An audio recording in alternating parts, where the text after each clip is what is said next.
Sahabat Jundut, tahukah asal usul sihir yang sampai sekarang masih digunakan oleh para dukun? Sihir telah lama ada, bahkan pada zaman Nabi Sulaiman alaihissalam, dan bahkan sampai Nabi Sulaiman alaihissalam dituduh menjadi tukang sihir. Bahwa sebenarnya jin itu tidak memiliki ilmu masa depan, tapi jin itu hanya mengambil berita-berita langit. Akhirnya Nabi Sulaiman alaihissalam mengambil seluruh catatan-catatan sihir, kemudian dipendamlah di bawah singgasana kerajaannya. Tidak ada yang mampu mendekati kotak tersebut yang disimpan oleh Nabi Allah Sulaiman alaihissalam, kecuali ketika mereka mendekat, jin-jin mendekat ini semua kebakar, angus kebakar, nggak ada yang berani. Nggak ada yang tahu tempat disimpannya kotak tersebut kecuali Nabi Sulaiman alaihissalam, orang-orang soleh, dan tentunya jin tersebut. Dan bagaimana catatan-catatan sihir itu bisa sampai pada manusia dan bisa dipelajari hingga sampai saat ini? Mau tahu ceritanya? Tetap di Jundut Channel.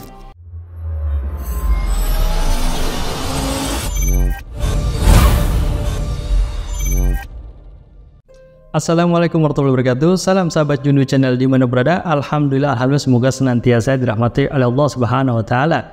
Kembali lagi bersama Ana dari Robi Tangan Jundut Channel. Pada program ini Ana akan menceritakan kisah asal usul daripada sihir. Sihir yang kalau kita kenal di zaman sekarang tuh bisa merekayasa, mentipu muslihat. Kemudian sihir yang zaman sekarang tuh bisa bahasanya apa ya? Bisa teluh, bisa melet, bisa menghancurkan semuanya. Oh pokoknya dalalannya. Dan itu semua atas bantuan jin. Itulah sihir. Nah sihir ini sebenarnya sudah ada dari zaman dahulu kala sahabat Jundut. Tepatnya di zaman Nabi Sulaiman alaihissalam. Sahabat Jundut, sebelumnya Anda akan menjelaskan apa itu sihir. Sihir kalau sekarang yang kalau kita tahu apa sih di bayangan kita nih sahabat Jundut, kalau dengar kata sihir pasti kaitannya dengan setan, pasti kaitannya dengan jin, dukun dan lain-lain. Ya memang nggak jauh beda. Nah, sihir dalam kacamata mistik ada sistem konsep yang merupakan kemampuan manusia untuk mengendalikan sistem termasuk kejadian, objek, orang, dan fenomena fisik melalui mistik, paranormal, dan supranatural. Jadi rata-rata kan mereka pada bisa tuh, ya kan? Paranormal kayak dukun, supranatural, orang indigo, dan lain-lain itu bisa deh ngelihat kejadian dan ini dan lain-lain, dan bisa berbicara, berinteraksi, dan lain-lain. Nah, pokoknya mistis lah. Dan ini hal-hal gaib sebenarnya. Hal-hal yang banyak orang yang tidak percaya tapi ada gitu. Ada tapi tiada. Tidak ada tapi ada. Tapi bagi umat Islam, bagi kita sebagai orang mukmin tetap meyakini hal-hal gaib, seperti kita meyakini adanya surga dan neraka, adanya malaikat. Kita harus yakinin semua karena mereka adalah berada di dalam dimensi alam gaib. Seperti halnya mistis itu juga ada, mereka bekerja sama dengan jin. Terjadilah sebuah sihir. Sihir dalam bahasa Arab adalah saro atau sihrun, yang berarti adalah sihir atau tipu muslihat. Menurut ulama, sihir adalah perkara atau kejadian yang luar biasa dalam pandangan orang yang melihatnya. Jadi kalau orang melihat itu, wih keren. Kayak semacam waktu di zaman Nabi Musa alaihissalam, ya kan mereka pada ngeluarin tongkat jadi ular, ini jadi apa dan lain-lain. Pokoknya bisa dah, hebat-hebat dah. Kalau sekarang sihir bisa kayak Android jadi iPhone kali bisa. Anda pengen tuh jadi iPhone 15 ya kan. Tapi kan kayaknya jinnya pada gaptek semua, jadi nggak bisa tuh menyerupai atau memuslihatkan. Sahabat Jundut, itu sebenarnya bisa dipelajari, bisa diajarkan, bisa dipraktekkan, bisa semuanya asal mau. Ada. Kalau mau intinya sahabat Jundut, kalau mau belajar tuh mungkin Anda buka kursusnya, kursus online jadi sihir. Mungkin ada, kita nggak tahu aja. Namanya dunia mistis pasti ada biasanya. Misalnya Anda pernah nemu itu juga bayar apa tuh namanya? Bayar mahar, bayar ini berapa sekian bisa dapetin apa tuh ilmu ini ilmu itu. Nah itu hal-hal yang kayak gitu lah. Tapi kita sebagai umat Islam jangan percaya hal-hal gitu ya. Tetap kita yakini tapi jangan sampai kita masuk apalagi berinteraksi atau lagi percaya, apalagi kita mempraktekkan ilmu sihir tersebut. Nauzubillah min dzalik. Sahabat Jundut, sementara hakikatnya sihir ini tidaklah dapat dikatakan sebagai sesuatu yang luar biasa. Biasa aja itu sihir. Karena sihir itu dapat dipelajari. Hanya orang-orang yang melihat tidak mengetahui aja kalau itu semua tipu daya oleh si pelaku sihir itu. Karena mereka kan bekerja sama dengan jin, bekerja sama dengan syaitan. Itulah sihir. Biasanya orang-orang yang melakukan sihir ini dia punya kontrak sama iblis itu, sama setan tuh. Entah apa itu kontraknya kita nggak tahu dah. Allah Anda juga belum pernah ya kan. Kontraknya mungkin dia harus nggak sholat sebulan penuh atau dia harus makan mayat dan lain-lain. Itu biasa. Biasanya seperti itu sih. Biasa ada syarat-syarat khusus kalau orang yang mau mempelajari sihir. Tapi jangan nauzubillah, sahabat-sahabat jundu nih terhindar dari hal-hal seperti ini. Dan juga jangan sampai kita pun juga minta tolong kepada dukun, dukun-dukun yang memiliki sihir ilmu hitam. Jangan, nauzubillah min dzalik. Sahabat jundu, kita masuk ke dalam sejarah sihir. Nah, sebenarnya asal muasal sihir itu dari mana sih? Ini, di video ini kita akan mempelajari asal muasal daripada sihir tersebut. Ilmu sihir pertama kali pada zaman Nabi Sulaiman alaihissalam. Dahulu, para setan tuh naik ke langit tuh untuk mencuri kabar yang disampaikan oleh para malaikat tentang sesuatu yang akan terjadi di muka bumi berupa kematian, ilmu gaib, dan perintah Allah Subhanahu wa Ta'ala. Banyak tuh. Jadi tuh iblis tuh atau jin itu biasa punya kebiasaan tuh naik ke langit untuk apa? Mencuri berita-berita langit, didengerin dan lain-lain dah. Nah, Allah memberitahu kepada Nabi Sulaiman alaihissalam tentang tipu daya setan tersebut. Lalu Nabi Sulaiman alaihissalam memendam seluruh catatan kalimat di bawah kursi kerajaannya, dan tidak ada satupun yang mampu mendekatinya. Jadi kalau ada mendekati kebakar, mendekati udah, pokoknya nggak bisa ada mendekati kecuali Nabi Sulaiman alaihissalam yang bisa membuka daripada catatan sihir tersebut. Setelah Nabi Sulaiman alaihissalam wafat, barulah nih jin atau setan dulu berbentuk menjadi manusia dan memperdaya orang-orang sekitar untuk mengambil catatan sihir tersebut. Tapi dengan cara dibohongin nih orang-orang tersebut dengan mengatakan mau harta karun nggak? Kalau mau harta karun, ambil tuh di bawah kursinya singgasana kerajaan Nabi Sulaiman alaihissalam. Oke, mereka mengikutinya, padahal di dalam itu adalah sebuah catatan.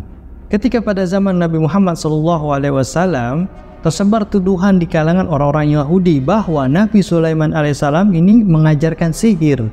Begitu pula malaikat Jibril dan Mikail. Lalu turunlah ayat sebagai bantahan tuduhan Yahudi terhadap Nabi Sulaiman alaihissalam, yaitu ada di surah Al-Baqarah ayat 102. Yang intinya bahwa Nabi Sulaiman alaihissalam tidak pernah mengajarkan sihir, apalagi sebagai tukang sihir. Begitu pula kedua malaikat Jibril dan Mikail. Karena itulah dalam ajaran Islam, sihir itu termasuk dalam golongan syirik.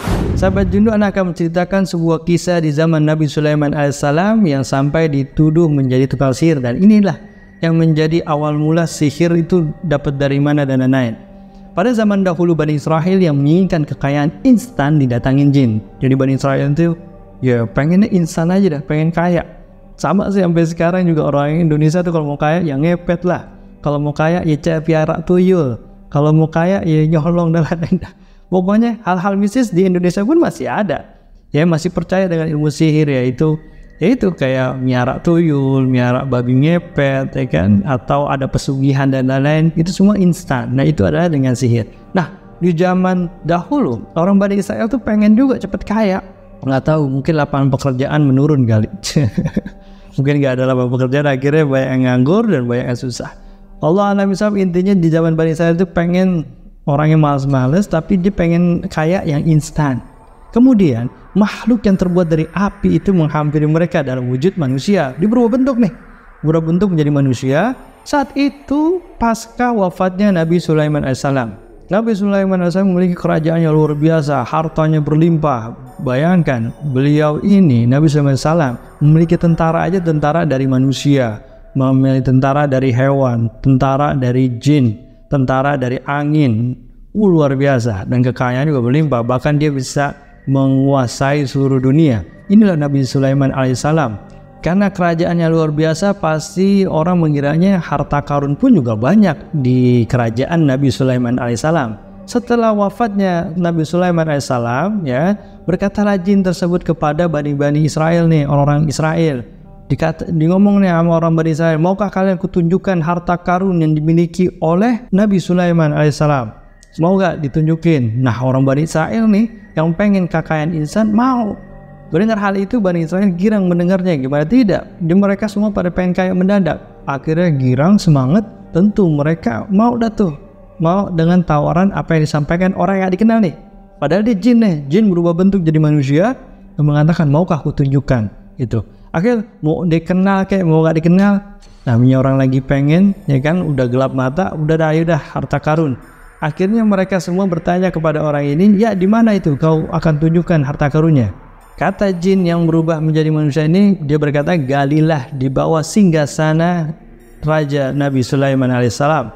perintah nih si jin nih. Mereka pun menurutin nih. Mereka pun tanpa basa-basi langsung nurutin, segera menggali singgasana Nabi mereka. Dengan rakus ya, dengan bawa alat-alat semua dah. Wah, ada yang bawa pacul, ada yang bawa linggis, ada yang bawa jalan tuh rame-rame semua ke sana. Karena mereka Bani Israel yakin nih, memang Nabi Sulaiman alaihissalam ini memiliki harta kekayaan yang luar biasa megah, karena tahu nih kekuasaannya di semenanjung banyak, dan memang tiada tara dah kerajaan Nabi Sulaiman alaihissalam nih. Akhirnya dia semangat nih, digali. Namun saat menggalinya nih, orang-orang Bani Israel ini kesulitan. Akhirnya meminta nih kepada jin yang berubah menjadi manusia ini, bantulah kami untuk menggalinya. Karena kalau jin kan kalau masuk ke daerah situ, kalau belum dibuka itu buku catatan itu, dia akan kebakar. Makanya nggak berani. Dia nggak bakal berani. Siapapun yang mendekati tempat yang disimpan oleh Nabi Sulaiman SAW itu kebakar, khususnya untuk jin. Karena memang itu ada tempat untuk menaruh sihir-sihir jin. Kata jin, aku di sini aja. Aku nggak kemana-mana kok, aman, tenang aja. Pokoknya gali aja situ. Kalau aku bohong di situ tidak ada, kalian boleh membunuhku. Ternyata setelah beberapa lama dia digali, dan Bani Israil pun berhasil menemukan sebuah peti. Nah, udah pada girang nih, ada peti nih, gede nih peti nih. Mereka girang bukan kepayang, akhirnya dibuka nih, ya dibuka. Begitu dibuka ternyata hanya sebuah catatan aja isinya. Cuman beberapa lembaran buku, kertas dan lain-lainnya. Nggak ada harta emas, nggak ada perak dan lain-lain, melainkan cuma setumpuk kitab nih. Kitab udah usang, catatan lembar-lembaran. Nah, mereka yang gali nih udah kesulitan, udah capek banget deh gali, lemes nih. Ya, ternyata cuma buku. Kata Bani Israel nih yang membuka peti tersebut, yang disangka ini adalah harta karun.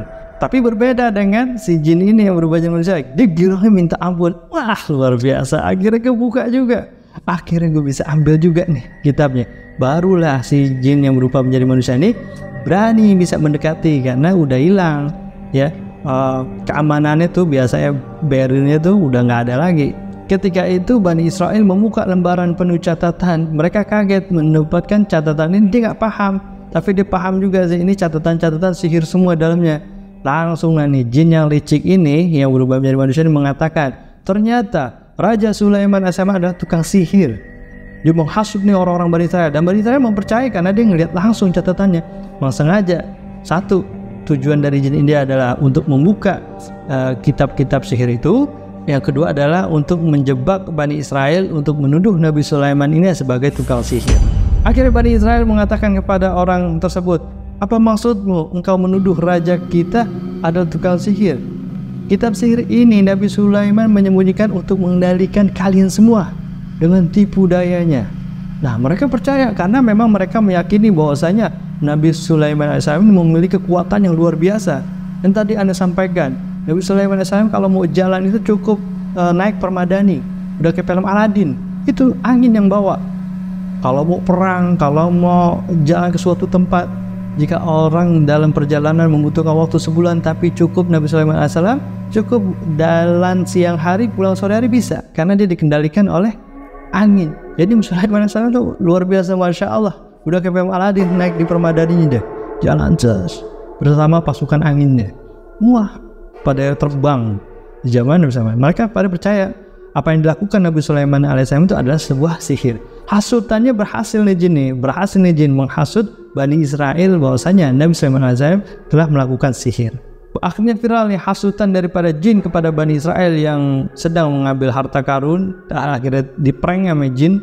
Kemudian mereka memberitakan kepada warga setempat, masyarakat tempat. Akhirnya banyak yang percaya. Karena siapa yang nggak percaya sih Nabi Sulaiman alaihissalam yang memiliki kekuatan yang bisa menggerakkan semua binatang, bisa berbicara dengan binatang, angin, semua benda, dan bisa dilakukan semuanya, dan bisa memindahkan kerajaan Ratu Balkis dalam sekejap. Mereka menyaksikan semua kekuatan itu, makanya langsung percaya bahwasanya Nabi Sulaiman AS ini memiliki sihir, padahal itu tidak dibenarkan. Akhirnya banyak yang terhasut dengan hasutan jin yang berubah menjadi manusia ini. Banyak tuh. Dan masih ada beberapa orang soleh yang tetap istiqomah bahwasanya Nabi Sulaiman alaihissalam ini bukanlah tukang sihir. Melihat fenomena ini, jin ini akhirnya girang banget. Tentu saja mereka nggak tahu nih kisah sebenarnya dibalik adanya lembaran-lembaran sihir tersebut. Semua itu adalah bukti kerjasama beberapa pendahulu mereka dengan jin. Jadi sahabat Jundu, ketika Nabi Sulaiman alaihissalam hidup, beliau sangat geram dengan banyaknya catatan-catatan sihir dari para dukun. Kok bisa para dukun ini membuat sihir? Nah, penguasaan sihir diperoleh itu atas keberhasilan jin mencuri berita langit. Pada zaman itu, zaman sebelum diutusnya Rasulullah SAW, jin jahat gemar batu datang ke langit untuk mencuri berita langit tuh, di nongkrong tuh di atas langit, dia nungguin. Kan ada tuh para malaikat sering bercerita, di antara malaikat ini memberikan kabar malaikat ini tentang kejadian masa depan. Akhirnya berita itu ditangkap oleh jin yang sedang nongkrong di atas langit itu, kemudian dikasih tahu kepada para dukun. Gitulah. Setiap hari tuh kayak gitu. Dari nguping itu mengetahui tuh hal-hal apa aja yang akan terjadi di bumi. Karena di langit para malaikat ini sering berbagi informasi apa-apa yang disampaikan oleh Allah SWT, terus melalui malaikat Jibril ya, terus ke lapis langit ke-6, ke-5, ke-4, 3, 2, 1 sampailah pada ke langit bumi. Nah, pas ketika sampai jatuh itu, mereka tuh para jin nguping nih, semua nguping. Nah, pada mereka nih para jin memberikan hasil curian yang ada di langit ini, sebuah informasi dari langit direkayasa nih sama jin. Kemudian dari hasil curi informasi di langit itu, mereka memberikan kepada peramal untuk kemudian dituliskannya. Nah, disinilah awal muasal daripada catatan sihir tersebut. Tersebarlah tuh kitab-kitab sihir di kalangan Bani Israel. Kemudian karena hal ini sudah tersebar di mana-mana, para dukun sudah memiliki catatan sihirnya. Akhirnya Nabi Sulaiman alaihissalam menyita seluruh catatan sihir itu dengan kekuatannya. Beliau bermaksud melenyapkan sihir di muka bumi ini. Maka terkumpul seluruh kitab-kitab dusta itu, kitab-kitab sihir, catatan lembaran-lembaran itu dipendam di bawah singgasananya. Luar biasa, Masya Allah. Gak ada yang tahu tempat di mana dipendamnya kecuali Nabi Sulaiman alaihissalam, orang-orang soleh kepercayaannya, dan pastinya adalah para jin. Walaupun para jin tahu tempat disimpannya oleh Nabi Allah Sulaiman alaihissalam, tapi jin-jin jahat tidak akan mampu nih ngambil catatan tersebut. Gak akan mampu. Setiap mendekati kebakar, setiap mendekati kebakar, hangus sudah kebakar. Mereka pun semua mereka nggak ada yang berani, ya, nggak ada yang berani menyebarkan kebohongan sihir lagi. Sehingga pada saat itu, di zaman dipegangnya Nabi Sulaiman AS nggak ada sihir. Makanya tentara jin semua tunduk sama Nabi Sulaiman AS. Nggak ada yang berani sama Raja Nabi Sulaiman AS ini. Luar biasa, Masya Allah. Makanya kisah yang sebelumnya, bahwasanya jin yang berubah menjadi manusia itu nggak berani dekat-dekat, karena emang tahu dia bakal kebakar kalau sampai dia mendekati sebelum kotak tersebut itu terbuka. Ketika Nabi Allah Sulaiman alaihissalam wafat pun, itu belum ada yang bisa mendekati kotak tersebut, karena masih dijaga sama orang-orang soleh yang luar biasa, Masya Allah. Nggak ada yang bisa tuh mendekat. Tapi kan usia jin ini kan luar biasa ya, cukup lama dibandingkan oleh manusia. Nah, orang-orang soleh ini akhirnya pada mati satu-satu. Tinggallah ada jin doang nih yang mengetahui. Ya, dia tahu lah, semua yang mengetahui udah pada mati, udah pada nggak ada. Tinggal jin doang nih yang tahu. Makanya mereka masih berusaha untuk membuka kotak tersebut. Allahu Akbar. Karena jin ini nggak akan mampu mendekati kotak tersebut, makanya dia cari cara gimana caranya agar bisa itu kotak itu terbuka. Akhirnya dia memperdayai Bani Israel. Pada saat itu memang keimanan Bani Israel udah pada kacau, udah luar biasa, udah kacau udah. Karena orang-orang soleh udah pada mati. Ini udah banyak yang kufur semua. Akhirnya paling gampang nih jin untuk memperdaya Bani Israel. Makanya dukun yang paling kuat itu dukun dari Bani Israel. Makanya Bani Israel tuh, orang-orang Israel susah diteluh. Dukun dia lebih kuat karena dari zaman Nabi Sulaiman alaihissalam. Luar biasa, Masya Allah. Wallahu a'lam bishawab. Ini cuman prediksi aneh aja sih, karena dari kisah dari beberapa riwayat begini, kan? Allah alam sahabat. Jadi itu dari ini cuman anggapan aneh aja doang. Kalau kita bicara spirit, kan kita nggak boleh mempercayai, tapi kita boleh meyakini aja. Lanjut ke cerita tuduhan jin ini kepada Nabi Sulaiman AS yang berbuat sihir, yang menuduh Nabi Sulaiman AS adalah tukang sihir, itu termaktub di dalam Al-Quran, yaitu di surah Al-Baqarah ayat 102. Yang artinya mereka Bani Israel mengikuti apa yang dibaca oleh syaitan-syaitan, kitab sihir pada masa kerajaan Sulaiman alaihissalam, dan mereka mengatakan bahwa Nabi Sulaiman alaihissalam itu adalah mengerjakan sihir. Padahal Nabi Sulaiman alaihissalam tidak kafir, tidak mengerjakan sihir, hanya syaitan-syaitanlah yang kafir mengerjakan sihir. Ibnu Katsir menafsirkan ayat ini dengan mengatakan bahwa setan-setan itu menyebarkan berita bohong bahwa Nabi Sulaiman alaihissalam menyimpan lembaran sihir. Dia memberitakan berita-berita bohong tuh, sehingga para Bani Israel banyak yang percaya bahwa Nabi Sulaiman alaihissalam itu adalah tukang sihir. Nabi Sulaiman memang memiliki kerajaan yang tiada tandingannya sepanjang sejarah. Gak ada tuh, luar biasa, masya Allah. Pasukannya yang tadi Anda bilang ada terdiri dari manusia, jin dan hewan, bahkan tentaranya angin jadi tentaranya, luar biasa, masya Allah. Dan pada saat itu jin gak berkutuk di bawah pimpinan Nabi Sulaiman alaihissalam. Tak sedikit jin yang menjadi budak di bawah perintahnya. Para jin jahat itu tak berdaya di bawah kuasaan beliau tuh. Bahkan sebetulnya kematian Nabi Sulaiman alaihissalam memberikan hikmah bahwa jin tidaklah mengilmu hal gaib. Jadi jin itu cuman mencuri berita-berita langit aja sebenarnya. Di dalam surah As-Saba ayat 14, maka tatkala kami telah menetapkan kematian Nabi Sulaiman alaihissalam, tidak ada yang menunjukkan kepada mereka kematiannya itu kecuali rayap yang memakan tongkatnya. Maka tatkala ia telah tersungkur, taulah itu bahwa kalau sekiranya mereka mengetahui yang gaib, tentulah mereka tidak akan tetap dalam siksa yang menghinakan. Wallahu a'lam bishawab. Luar biasa, masya Allah. Mudah-mudahan kisah ini bermanfaat buat sahabat Judu dimanapun berada. Tetap pantengin tayangan Judu channel ini, bantu channel ini dengan like, share, komen, dan subscribe bagi yang belum, dan nyalakan notifikasi agar tidak ketinggalan tayangan yang ter-up to date. Ana Robi, salam Judu channel. Assalamualaikum warahmatullahi wabarakatuh.